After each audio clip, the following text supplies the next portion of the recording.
directions. This is Robert Pilot of Native Roots Radio presents I'm Awake. I'm here to ask you for your support. Finding honest Native-centered news is not easy, but with your support, we're able to provide accurate information about Standing Rock, Line 3, treaty violations, and COVID-19 in our Native communities. Please visit Native Roots Radio Network on Patreon and donate if you can. That's Native Roots Radio Network on Patreon. Pinigigi, and thank you for your support. Support comes from the Walker Arts Center. Did you know that the Walker has a cinema that shows film almost every week? From artist talks, genre-defined performances, and world premieres to archival shorts and experimental soundscapes, the Walker Cinema explores all modes of global and local filmmaking. Get your first tickets for free. Visit walkerart.org/cinema to learn more. That's walkerart.org/cinema. See you at the movies. Aho, this is Robert Pilot. For Native relatives, healing is more than just sobriety. It's reclaiming Indigenous masculinity as a sacred, balanced force. Join Hunter Thundercloud for Native Roots Radio presents Controlled Fire. We explore how personal recovery uplifts our communities. It's time men step back into roles as mentors and spiritual leaders. Recovery is collective, and it starts with us. Tune in the first and third Wednesday of every month at 6 p.m. for Native Roots Radio presents Controlled Fire. Let's tend the fire together. Ever wonder how far you could go with a bachelor's or master's degree? Metro State University is hosting 2 open house events in February. Learn about our bachelor's degree programs on February 24th. Explore master's degrees, doctoral degrees, and graduate certificates on February 26th. Find out about financial aid options and how to apply. Discover how Metro State can help you take the next step in your career. Sign up today at metrostate.edu/open house. You belong at Metro. The city of Minneapolis is now on Native Roots Radio with Minneapolis AIR. AIR stands for American Indian Relations.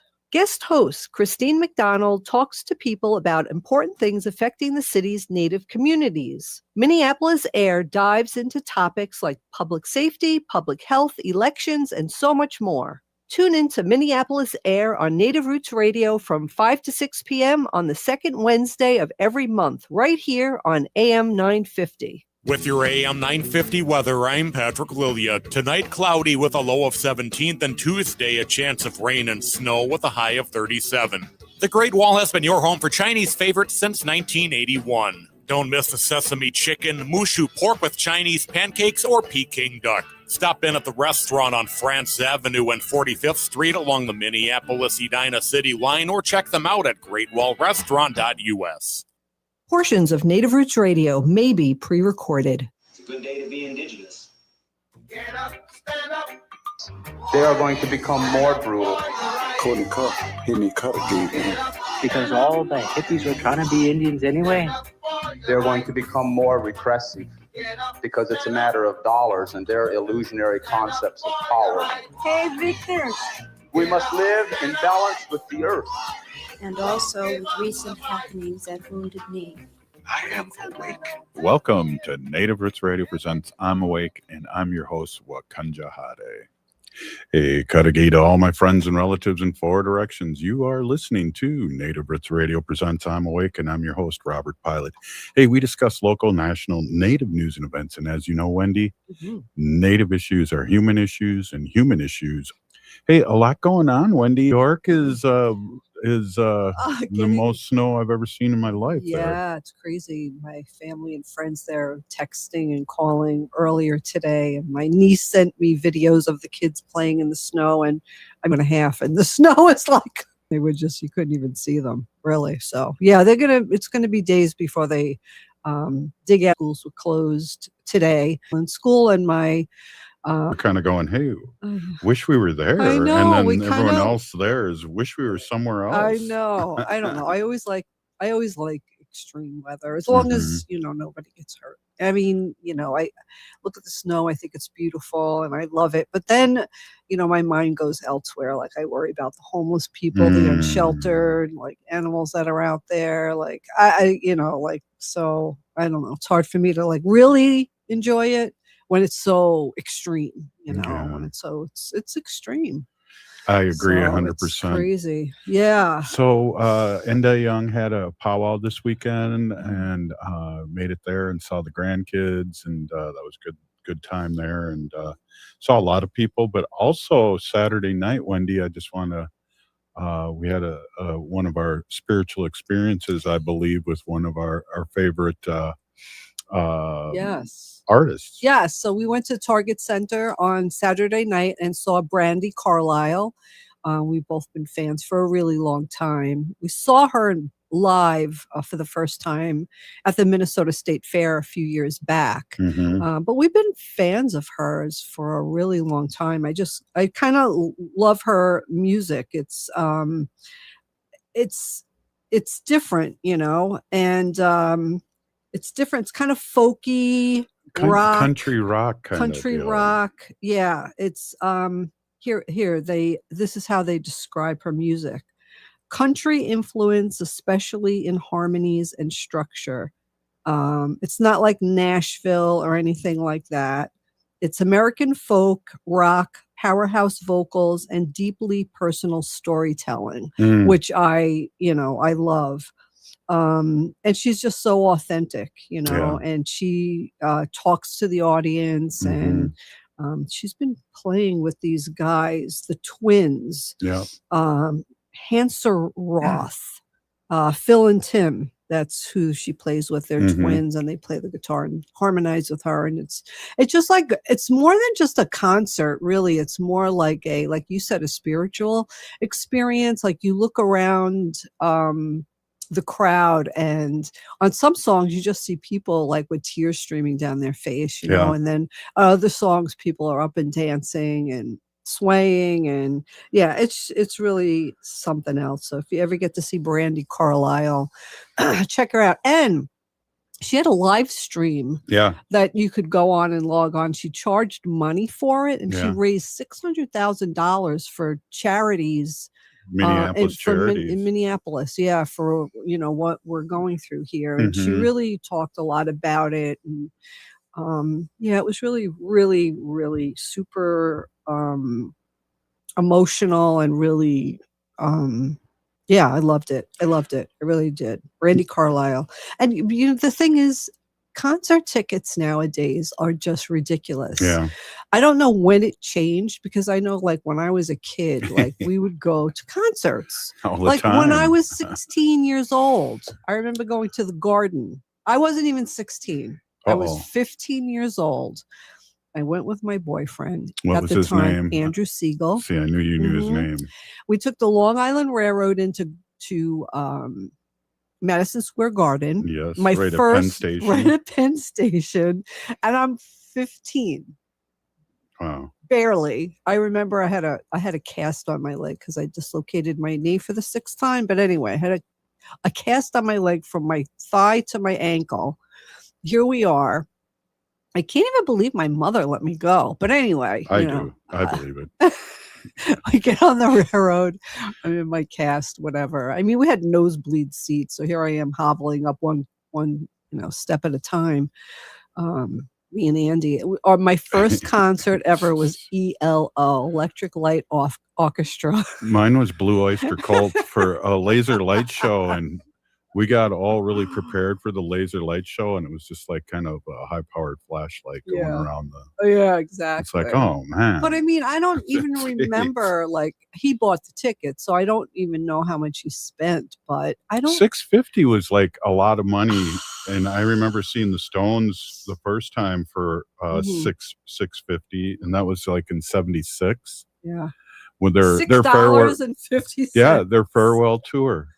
In 76, and then I went to like 4 other farewell tours from them, and so one group I was at I saw them at the Metrodome, and I was with Lance, my buddy Lance, and I think I was sober then too, so I think I got a contact high, so I don't know. I should find out when that concert was and change my sobriety date. But it used to be affordable. I saw Bruce Springsteen.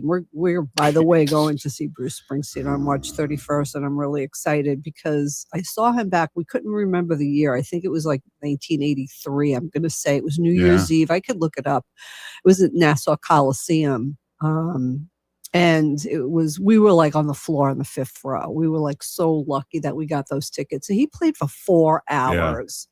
So we're really looking forward to seeing Bruce. This will be my third time seeing him. Yeah, I've seen him like but- 8 times, and the first time I saw him, Wendy, I know this story is at the old Met. We used to crash concerts. People would spring the door open, and then hundreds of people would rush in. And the Kicks were playing at the old Met, and they were selling out. But it was really a big party in the parking lot where the Mall of America is now. And got in there, didn't know who Bruce Springsteen. I knew one of the songs, and I hated his voice. Oh yeah. And he, like you said, he played for 4 hours, and I was a fan ever since. Yeah. And I've seen him 8 times. I know he puts on a show that is just unreal. And I think honestly, everything that we've been through here in Minneapolis, Bruce Springsteen came up with that song. It's an older song that he has, and he changed the lyrics to a little bit. Yeah, about Minneapolis. And I think it's just going to be so special to see him here. And I'm really looking forward to it. But when did the change of the concert anymore? No. I mean, is that it changed for me when people started singing with the groups right in the back of my head, and I'd get irritated going, I'm here to listen to Fleetwood Mac, not you singing in the back of my head, or Chicago or whatever. I know. Then we stopped going to concerts for a good 10 years. And we went to, I think our last one was Brandy Carlisle. Oh, hey there. Wow. Hey, Wendy, thanks for coming on. Our guests are coming on. We've got Native American Community Clinic, and we're going to be talking about the work that they do along with Dr. Stately and Sarah Andersen. So it'll be great. Thanks for stepping in. Dr. Stately couldn't come on right away, but thanks for, I'm the king of so I'd be saying for the first 10 minutes of the show. We have to talk and spread the word about Brandy Carlisle. Maybe she'll get more fans. And I got to say, down with the U.S. hockey team, men's U.S. exactly. hockey team. Later, Trump lovers. Support comes from the Walker Arts Center, an art space that's more than the spoon and cherry. Galleries celebrate contemporary visual art, including indigenous artists like Edgar Heap of birds from the Cheyenne and Arapaho nations, and Jim Deminy from the Ojibwe Nation.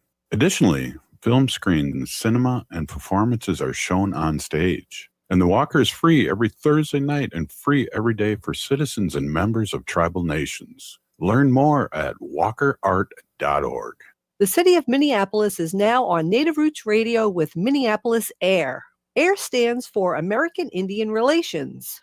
Guest host Christine McDonald talks to people about important things affecting the city's Native communities. Minneapolis AIR dives into topics like public safety, public health, elections, and so much more. Tune in to Minneapolis AIR on Native Roots Radio from 5 to 6 p.m. on the second Wednesday of every month, right here on AM 950. Thinking about college? Consider Minnesota Private Colleges. These 18 nonprofit institutions keep the focus on students with small classes and professors who will get to know you. You'll find students from all backgrounds, and no two colleges are alike. And when it comes to cost, they're more affordable than you think. Find the college that's right for you at mnprivatecolleges.org/possible. That's mnprivatecolleges.org/possible. Support comes from the Walker Arts Center. Local artist Rosie Simas, Seneca Nation of Indians, Huron Clan, embodies Onondaga philosophies of peacemaking and relationality in new immersive installation. Visit Agejagwa Desnigowaweni. I hope it'll stir your mind and explore a space built for communal rest and contemplation. Simas presents a performance of the same name this May. Learn more about the exhibition and performance at walkerart.org. I'm Lieutenant Governor Peggy Flanagan, and I want to be your next United States Senator, and you are listening to Native Roots Radio. Welcome back to Native Roots Radio presents I'm Awake, and this is Robert Pilot. Hey, welcome back, everyone. This is Robert Pilot, and this is Native Roots Radio. Hey, we are with our friends, Dr. Stately from the Native American Community Clinic, almost said Development Institute again, and Sarah Andersen. Great to have you both on. And I was just really, we talk about what you guys do, but I really want to talk more about what you guys do. And I had an opportunity just to stop in for a few minutes, what was happening this weekend, and just to see what's going on, Dr. Stately. And I think, the work that you guys do, and Sarah, really needs to be amplified and talked about, especially during these dark times. We really need some positivity. So welcome, Dr. Stately and Sarah. Thank you. Yeah, Sarah. Sarah was on a couple weeks ago, so most people probably know her, but we should introduce who she is. So Sarah Andersen is our development director, but I'm going to go ahead and let her introduce herself to the listening audience. Bonjour, everyone. My name is Sarah Andersen. I'm the development director at NAC from the White Earth Nation, Crank Clan. And yeah, I'm excited to be a guest again today. Thank you, Robert. Yeah, it was great, and great to have you both on, and had a great conversation with you while you were trying to get ready for this big weekend, and was really slowing down your jam with the jokes and stuff. But I thought I'd get you on here and talk about a few things that you do. And why don't we talk a little bit about what happened this weekend and why it's so important, and how it's kind of a shift from something that's needed in the community, because we really try and support our women and our young people. But this is something kind of new that you and Dr. Stately have been working on and doing. Yeah, I mean, well, this was our 4th year actually of doing this. So it started out with a men's summer camp, and really just answering to the need that was being expressed among men in the community. And so I think as a woman, my role is really to uplift their voices and to help create space for them to be able to do that. And so we started with just the summer camps, and now we incorporated also a winter camp because, as you know, there's a lot of teachings around the winter time and storytelling. So we found that to be important to do that as well. So this camp takes place generally at either in Mound, Minnesota. There's a camp out there that is able to accommodate a pretty large number of people.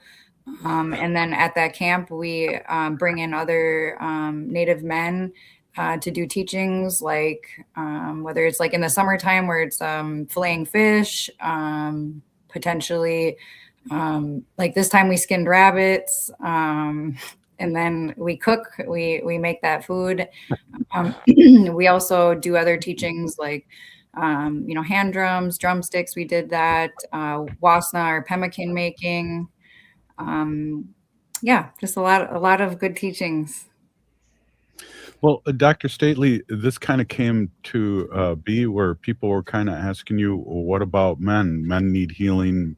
There's people that need to come back to community, and this is kind of a way that you guys are working on to reintroduce the men back into the community, right? Yeah. Well, it was also, I've been talking to a number of people in the community over the years. I think it's about 4 years ago before we started the camp.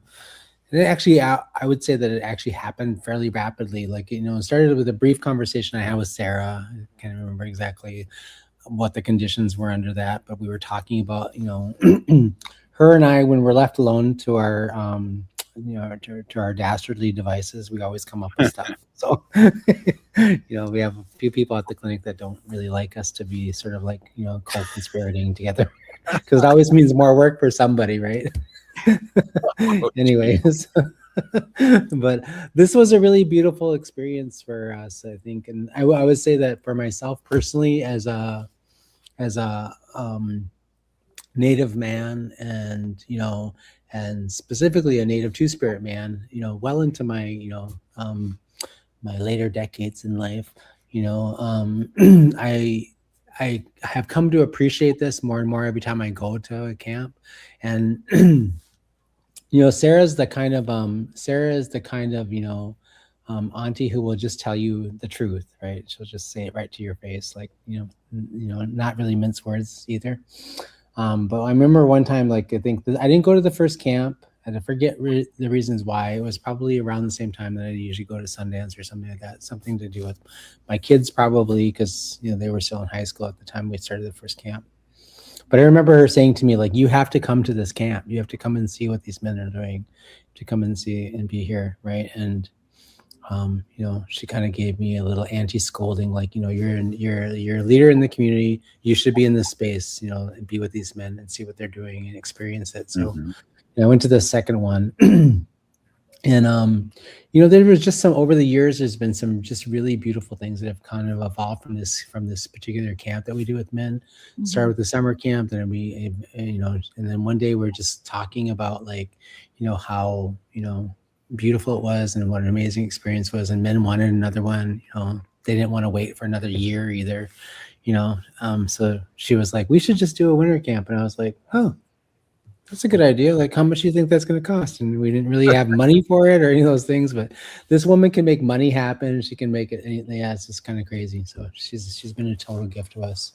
But from my perspective, and this really did hit home for me this weekend when I was participating in this men's camp this time around, just the amount of healing that happens for myself. Even I'm in my 60s, and I'm learning some of these things for the first time alongside them. Some of these men are in their early 20s or 30s, and so it's part of it. I think is a really beautiful thing is I'm learning along with them. And in that space, I'm not the executive officer of NAC. In that space, I'm just another man in a community of men that are sort of showing up and being there to support one another and, and give love and support and those things. And it's really beautiful. And for me, I think I told Sarah this over the weekend. I said, I grew up, being, bullied and traumatized and all these things by a number of Native men. When I was in boarding school, some of the people that harmed me and physically and sexually assaulted me were Native men. So I carried this sort of like this pain and this ambivalence and this fear of being around Native men in certain spaces. A good portion of my life, I think. And this being in this space with them and being able to be my authentic self and be just who I am, I feel protected in that space. I feel taken care of. A couple of those young men were like, helping this old man in and out of the sweat lodge, and things like that. None of them laughed at me when I didn't have any shorts to wear. I had to go into the lodge in my chonies. Oh, I should have been there. Jeez, Louise. I'll hold a special. I'll hold a special sacred lodge just for you if you want to see me in my chonies. We'll fundraise off of it. There you go. It's kind of like a water dunk, outside the sorta, kind of, yeah. Kind of, but not really. So, but no, for me, that was like a really big awakening. I had that moment this weekend when I was like in space with them, and I was like, just like even our darkroom ceremony this weekend was like, I just had a really, it's really powerful. I felt different after I walked out. And that's what it's all about. The things, and Sarah, I was there and I didn't see you. You were up late, ceremony with everybody, and I couldn't find my hand drum that you made me. So I left, and I was kind of mad, I think. No, I wasn't mad. But it was cool. And, the vibe was great, Dr. Stately, and I'm going to give it a big shot to try and come out to the next one in June. What did you say? Yeah, I'm thinking June or July.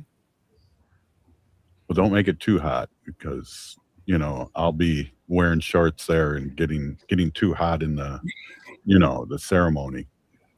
But so there's that's so pretty good. Yeah. Hey, ho. So I'm going to just pass up rabbit harvesting and talk a little bit about the drum. I saw, in all seriousness, I saw a lot of well-painted drums, and I kind of was like, wow, that's amazing. And just having the opportunity, and I know people had beautiful feathers that they were doing things with, and I believe for myself personally, this would be a great, not only refresher course, but a good course for me to learn these things. Yes, for sure. And I think there's so many different ways to, make hand drums too, that it kind of gives that opportunity to share like multiple teachings as well. So you have to come out, Robert. Yeah. Yes. Dr. Stately, did you make a hand drum? I did not. did not make a hand drum because I was late too. But yeah, so you and I will have to go this summer and make a hand drum together if we do hand drum making. But we have hand drum making, so we don't even. I think one of the things I want to make clear too is like we don't do these things just once or twice a year during our camps. Our camps are definitely designed specifically, I think, to do all of these kinds of activities and learn together, but they're also intended specifically to build relationship, right? I think the most powerful thing that's happening in those camps are the men are like building relationships. Either they're building trust. They know that they have somebody they can rely on when they're struggling, somebody to talk to, somebody can help them through. Many of those men are in early recovery or even in long-term recovery. Like myself, I've been 40 years sober. We need spaces where we can feel confident to be able to do that, where we can be, where we can feel confident that we can rely on somebody to listen to us and know that they're just going to listen. They're not going to judge. They're not going to, tell us what we did wrong, all those things.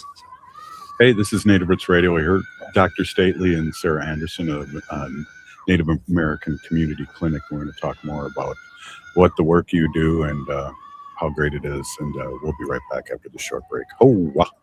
Ever wonder how far you could go with a bachelor's or master's degree? Metro State University is hosting 2 open house events in February. Learn about our bachelor's degree programs on February 24th. Explore master's degrees, doctoral degrees, and graduate certificates on February 26th. Find out about financial aid options and how to apply. Discover how Metro State can help you take the next step in your career. Sign up today at metrostate.edu/open house. You belong at Metro. Support comes from the Walker Arts Center, an art space that's more than the spoon and cherry. Galleries celebrate contemporary visual art, including indigenous artists like Edgar Heap of birds from the Cheyenne and Arapaho nations, and Jim Demeny from the Ojibwe Nation. Additionally, film screens, cinema, and performances are shown on stage. And the Walker is free every Thursday night and free every day for citizens and members of tribal nations. Learn more at walkerart.org. Oh, this is Robert Pilot. For Native relatives, healing is more than just sobriety. It's reclaiming Indigenous masculinity as a sacred, balanced force. Join Hunter Thundercloud for Native Roots Radio presents Controlled Fire. We explore how personal recovery uplifts our communities. It's time men step back into roles as mentors and spiritual leaders. Recovery is collective, and it starts. Tune in the first and third Wednesday of every month at 6 p.m. for Native Roots Radio presents Controlled Fire. Let's tend the fire together. Rebuilding Together Minnesota provides critical home repairs and safety modifications at no cost to low-income homeowners, with a focus on supporting BIPOC communities across Minnesota, because everyone deserves a safe place to live. If repairs feel out of reach, help is available. Their work helps older adults stay independent, support families, and strengthens neighborhoods. Apply during the application window through March 31st. Visit rtmn.org and select Apply for Help, or call 651-776-4273. Rebuilding Together Minnesota, where neighbors help neighbors. The city of Minneapolis is now on Native Roots Radio with Minneapolis AIR. AIR stands for American Indian Relations. Guest host Christine McDonald talks to people about important things affecting the city's Native communities. Minneapolis AIR dives into topics like public safety, public health, elections, and so much more. Tune in to Minneapolis AIR on Native Roots Radio from 5 to 6 p.m. on the second Wednesday of every month, right here on AM 950. Support comes from the Walker Arts Center. Did you know that the Walker has a cinema that shows film almost every week?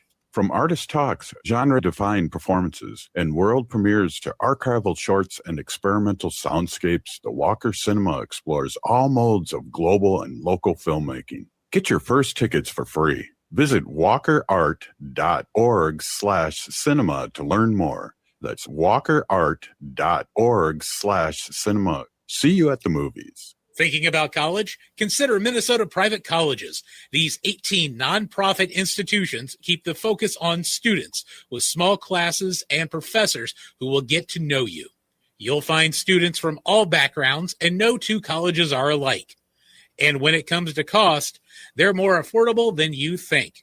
Find the college that's right for you at mnprivatecolleges.org/ That's mnprivatecolleges.org/possible. With your AM 950 weather, I'm Patrick Lilia. Tonight, cloudy with a low of 17th, and Tuesday, a chance of rain and snow with a high of 37. The Great Wall has been your home for Chinese favorites since 1981. Don't miss the sesame chicken, mushu pork with Chinese pancakes, or Peking duck. Stop in at the restaurant on France Avenue and 45th Street along the Minneapolis-Edina City line, or check them out at greatwallrestaurant.us. ATNF AM 950 St. Louis Park, Minneapolis, St. Paul.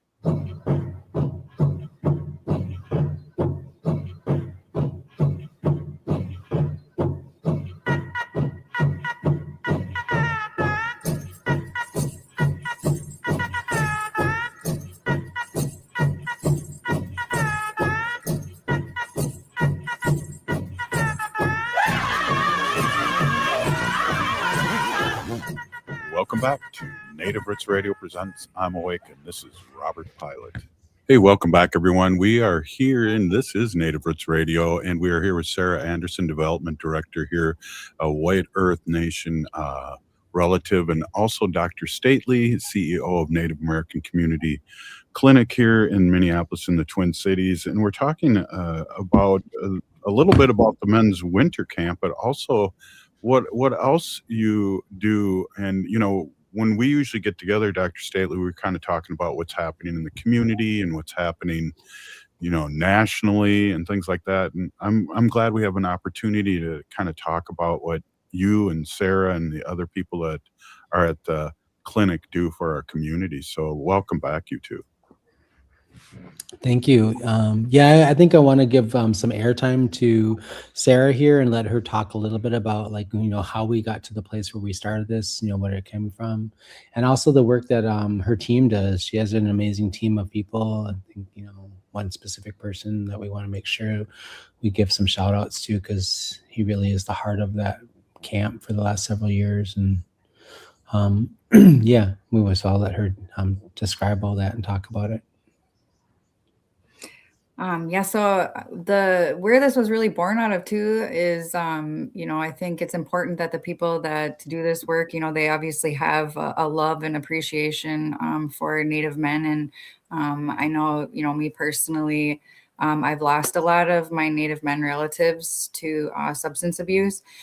And I think that a lot of that work that I'm doing with the men comes from just that love and that that support that I want to give to them as a woman, as a relative, as family. So that's kind of where that kind of started from for me. And then Mizaway Dejarli, he's my accomplice in this work. And he is really the best partner in crime that I could, you know, ever have. And his heart is in that as well. And he does a really good job of being a role model too for them, and shares that same vision that we have to really create space for Native men to learn and to develop connections with one another. And you have to forgive me because I actually should have taken a day today to kind of like sit with everything that happened this weekend. I think that that's really important when you're in ceremony, is to, and probably why we have like those like 4 days, you know, that we dedicate, and then we have like a rest, so that I can really take everything in and, you know, give that gratitude to Creator for everything.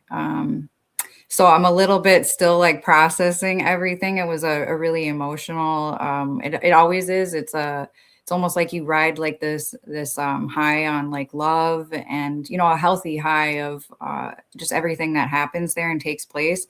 And I think, you know, I told the men this weekend, like how much good medicine that they bring, is, you know, specifically to like the group and just everybody who is there and to our communities. And I think they need that uplifting. They need to be reminded of that, especially coming from an Anishinaabe, that I feel safe with them. And I feel good in that space. They all respect me, and we respect one another. And I just feel really honored and blessed to even be there. It's helped a lot with my healing around, you know, things that have happened to me, whether, you know, it's my dad, how, you know, I kind of grew up with like crabby old dad kind of thing. And he had his own like trauma and stuff. But, it just really like healed me as well doing this work, which wasn't the intention that I really had. It was really just to uplift their voices and to help support them. And that reciprocity really just occurred kind of like without like that intention for me, where I just started to feel like that healing happening and taking place. And I got to really listen to them being vulnerable, where they talk about like their healing journey and how appreciative that they are to have this space to connect with one another, and to have that like shared respect in that space, as well as like to be able to participate in that ceremony.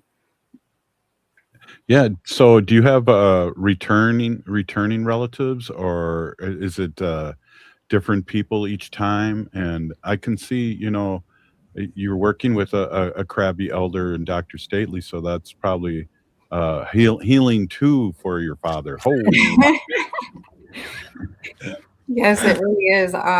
We have a lot of, this is all built on trust. And I think that's too, like another thing that I learned through this work is like our 7 teachings. If you notice, like trust isn't one of them, but like all of those 7 teachings is what builds trust, honesty, humility, love, respect, that is what builds that trust for us to be able to do this. And I think, just like sharing those spaces builds that connection. And we always have people that come back, that return. We also partner with a Native Men's Treatment Center, which is like really awesome to have that connection as well, because then they have kind of that like direct access through that partnership to join us. So yeah. Yeah, that's awesome, because I know personally, just from personal stories I've heard and myself, is that when people come back to ceremony, it's such a healing thing, and it's part of recovery. And Yes. so that's an amazing thing. So one of the things I want to be careful too, because I hear it fills up really fast too, is to like really advertise when that's going to happen, or because you don't want 5,000 people across the country coming, but that would be a good problem. Yeah, there's definitely a need for it. And, every year we've like expanded more and more and tried to increase the resources that contribute and make this all possible, to put that funding towards being able to accommodate more. So I've seen it grown it's grown big time, and that need is there. And I do want to say, like, it was really beautiful when we went back to NAC to bring like all the lodge blankets and everything back. When we left, we looked up in the sky, and there was on Franklin Avenue 3 red-tailed hawks circling us. Oh. And one let out a cry, which I won't try to imitate on the radio and embarrass myself. That'd be good. And then one dropped a feather down, and my little nephew is standing there, and he caught that feather in his hand. And I think, throughout the weekend, a lot of myself included, and these men had many experiences like that, where, the Manitou or the spirits were really giving their blessing to that work that we're doing, and letting us know that they're watching, and that they see what's going on in a good way. Well, that's awesome too. When you're spiritually fit, you see things like that and don't think of them as a coincidence. You think of them as really a gift, like you just said. Mm-hmm. Yeah, that's amazing. And I walk the river every day until I hurt my knee a week ago, and there's an eagle that flies over my head almost every day that I go down there, and I don't think I would have seen the sky with my low self-esteem prior to sobering up, and even in my sober days, Dr. Stately. I like what you said, that there's an opportunity to be honest and non-judging, and that really helps. Yeah, no, absolutely. I see. I get to see from the perspective of it being, just a person in the space with them, kind of, sitting at the tables with them, talking with them, sitting at the fire with them, being in the lodge with them, being in ceremony with them. Those are really beautiful experiences, because it, there's a lot of people, and I think in the community, that put me on a pedestal and have some expectations of me because of my role. I'm just a common man, and there's nothing amazing about me other than the fact that I'm probably a better dancer than you. I doubt that. And I don't know. Are we We have to talking make sure we try native that. dancing or disco era dancing? Does it matter, really? Quite frankly, It doesn't. It doesn't. Well, yeah. I was the one that taught John Travolta how to do those moves. Here, I thought you were going to say that Prince. I can't quite do those splits like that. No. But it's just a really beautiful experience to be in that space, and to be, I think one of the most beautiful gifts that I get out of this whole experience is that, I had some small footprint in this process in terms of sort of like being like, just saying to her, like, yeah, go do it. We'll find the money. If we don't have the money, I don't care where we find the money. Let's just do it because it's something that needs to be done. It was a direct result of me talking to some of my own relatives who are men who had been in prison or who had been in other situations where they didn't really know how to fit into our community, how to find a pathway back. And they were feeling a little lost or something like that. So, I grew up without a father. My father wasn't really in my life, right? I was raised by women, strong Indigenous women who taught me, how to be the man that I am today. But, I'm a father now and I have boys and I've been raising boys for 18 years. And I see how important it is to be a father and how important it is to be present, and how important it is to be in a good place and in your right mind. And, and how much these things that we're learning are important for them to understand as well. I keep trying to get them to come, and they do come every once in a while, but, unfortunately they're 18 and I can't make them do stuff anymore. Yes, you can. There's blackmail. I'll when we're off air, I'll help you out with that. Sarah, one of the things I think Dr. Stately kind of touched on before we changed the segment was that there's other things that go on too, not just twice a year. Can you talk a little bit about those? Oh, you're on mute somehow. Oh, wow. We do a weekly drum group at NAC on Thursdays. And it's been really beautiful to watch that flourish as well. It started out pretty small, and now it's, consistent. And I think that's really like kind of the proof in the pudding, I think, and for our community is that consistency and being able to sustain programming, which can be challenging when we depend on the federal government to fund programming. But I've been able to, with, NAC and other partners, been able to make that work out. So, yeah.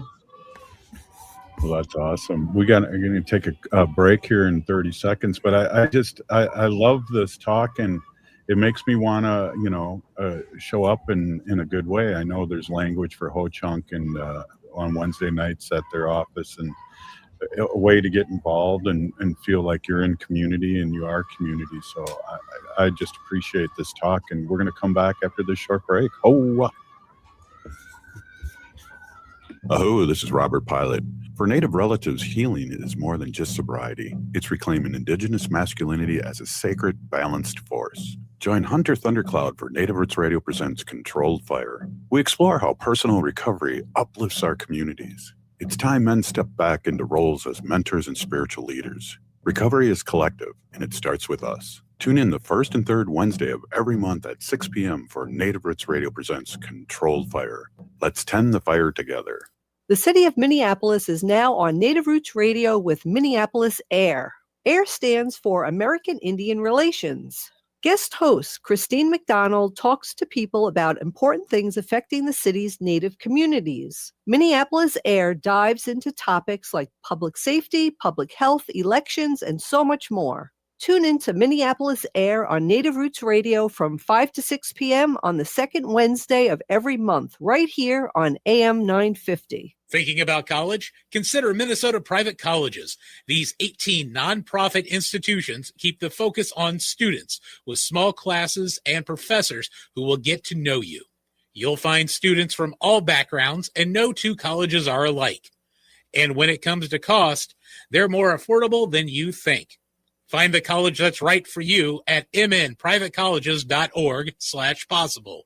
That's mnprivatecolleges.org/possible. Support comes from the Walker Arts Center, an art space that's more than a spoon and cherry. Galleries celebrate contemporary visual art, including indigenous artists like Edgar Heap of Birds from the Cheyenne and Arapaho nations, and Jim Demeny from the Ojibwe Nation. Additionally, film screens, cinema, and performances are shown on stage. And the Walker is free every Thursday night and free every day for citizens and members of tribal nations. Learn more at walkerart.org. Hi, I'm Jane Fonda, and you're listening to Native Roots Radio. And we're back to Native Roots Radio presents I'm Awake, and this is Robert Pilot. Hey, welcome back, everyone. We are here with our friend Dr. Stately and Sarah Andersen, a Native American Community Clinic here in the Twin Cities, Minneapolis, and talking about, the healing of men, which we don't talk a lot about here. And I'm glad we have this, I feel like I should be Carol Burnett there for a second. I'm glad we had this time together just to have a laugh, sing a song. Seems we just get started and before you know it. You remember that, Dr. Stately, don't you? Just barely. I was so young when that. You're younger than I am, darn it. Notice I said darn it. So how do people, Sarah, how do people find out about these things? Where can we point people to, and how do they get a hold of the organization and things like that? Can you give us a little rundown on that? Yeah, so our Facebook, we do a lot of announcements there. I think coming to drum group and just kind of like getting into community and getting involved in that way of being around those men is a really good way to kind of get involved in that. I used to post it, but it would just fill so quick. And so I'm kind of tweaking how we like put that out, because now it just became like a word of mouth thing, which again, I think really speaks to the need of this. Especially everything that's been going on in the world. These men have been out there supporting our communities, and they also need that time to be able to be around ceremony and to rest and refuel so that they can continue to be good medicine to others. Yeah. That's awesome. I mean, this year we didn't post at all. We didn't like announce it. It just kind of all word of mouth, right? Yeah. And I think one of the things I think that talks about how powerful it is as well, right? That like people are talking about like, hey, we just finished the camp and they're already talking about the next camp. Like literally the last day of the camp, they're like, talking about summer camp already. And, I don't know where we're going to find the money, but, we're going to be honoring our 4th year here, and 4 is a sacred number. So I was like, one of them was like, well, can't we do it longer? And I was like, yeah, wouldn't it be cool if we could do it for 4 days in honor of the 4th year? Kind of a little bit like like many of our ceremonies we do for 4 days, right? So maybe we can kind of do the same thing. But that means more money. So Sarah's got to get to work, and it's make it rain money from the sky, like we should always. Well, it's interesting too, and what I really like is that it's free. I used to, when I first sobered up, Dr. Stately, I used to go to a silent retreat, and we'd pay whatever we could. Some people didn't pay anything because they couldn't. Other people, because it was a yearly thing, and it was Thursday to Sunday. And every week they had it. And but we went the same weekend, and it was an amazing thing. How do you go to a silent retreat? Well, nobody else is talking, so it's a lot easier than it sounds. But I mean, funding like that, or people sponsoring. I was going to ask, like, how did you go to a silent retreat and actually not talk? Well, I did bring an espresso machine, which was against the law back then, but I had to. I wouldn't do that now because I'd probably have a heart attack. But you probably went to the same men's retreat that I went to. I remember when I living in California, I was doing some men's work, and I was in therapy, and this my therapist, this old guy who's no longer with us, Don Kilhafner, I love him. He changed my life. he was like, "Oh, you should go to this, to this retreat, and you're going to learn about all kinds of things that are really important for men to know." I mean, it was really based in some of the stuff I was trying to uncover in my own life. Growing up without a father, being raised by, a mother who was a single mother, worked really hard, had 7 kids, just leader in the community, and I had a lot of stuff that I needed to figure out in my young life, right? And then the men that were in my life, her boyfriends or my siblings' fathers, were just not good men, not kind men at all, harmful and hurtful. So I grew up with a really, really bad condition of not being able to trust men whatsoever, right? And so that was a big part. But I remember, like, when my first time going to one of those things, it was like, I can't even remember the guy's name. James Hillman was, I think, the guy he was a big movement in the men's movement back in the 80s, late 80s, early 90s. I went to this camp and I was like, we're making drums and I'm like dancing and drumming around fires, and there were hardly, if not, I swear to God, I think I was the only Indian there, right? And so I was like, contrary to popular belief, we were not naked while we're dancing around those fires, by the way. It sounds like Burning Man to me. I know, right? And it's like, I've never done that either. So, this experience, that was a powerful experience when I was younger. But I think one of the things that was really beautiful about this particular and all the sort of work I've done in my later life and going back into ceremony and participating in my Dakota families that had been hunkered into their sun dances, those things, that the role that ceremony played, not necessarily in getting me clean and sober, but like maintaining, my ability to be a man in recovery, a sober man, guiding my decision making, helping me to understand what it means to be on this earth and walking this red road and being a good relative to everyone that I can possibly, the best relative I can be at any given moment. That is all that foundational work that I've done, and just being present and going to ceremony and being involved in those things. It is, the last 20 years of my sobriety have been qualitatively different than the first 20 years of my life, my sobriety, because of this, and because I've been able to reconnect to my original culture, my original instructions. That has really changed my life. And so it's a big part of, I think, why I've championed it and the work that we do, even within the clinic, the integration of traditional healing into our Western medical model.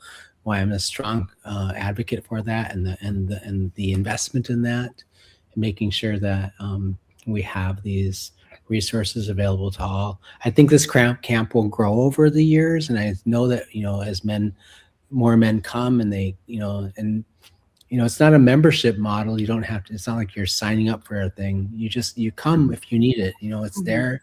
You come if you need it, if you want to be around other men and you want to be in this space. You just come, and I think we only had money for 30 people this year, and she figured out a way to get 5 more people in there, and chewed me out for taking a bottle from somebody else. But the point being is that one of the things I think I love about NAC, I love about Sarah and my team, everybody in my team, when we see that the community responds to a thing, and we see that the community wants a thing, we figure out a way to do it. Even like if we don't have a plan for it, we're going to work really, really hard to find that pathway, right? And one of the things I've learned to do over my life, over the last several years, is that myself as a human being, I don't have a lot of power, I don't have a lot of things, but when I don't know how I'm going to do a thing, I just say a prayer, put out some tobacco, say a prayer, ask Creator to cut my path, or cut our path, and something always comes of that, right? And it's usually almost 100% of the time, it's better than I could have ever imagined it, right? So, well, I think we could have gone 2 hours and manifesting things. I've read that's a real thing. Yeah, and I do want to say one last thing because I think it's really important. I think too at this camp, like and having this space, creating this space, and these men being around, like they can do this. This, I'm not doing anything special. We're not doing anything special. These are like our inherent rights as Native people, and yeah, I think that's really important to say, and that's what is being shown to them, that they can also do this, and funding or not, we will find a way. Mm-hmm. Wow. Well, you got 35, so I guess I didn't get a hoodie, so I'm still butthurt about the drum, but that'll be the next show we do. Oh, hey, you got to learn. There you go. Hey, thank you so much, Dr. Stately and Sarah Anderson. This has really been a great show and very informative. Thank you. We'll see everyone tomorrow. This has been Native Roots Radio. The city of Minneapolis is now on Native Roots Radio with Minneapolis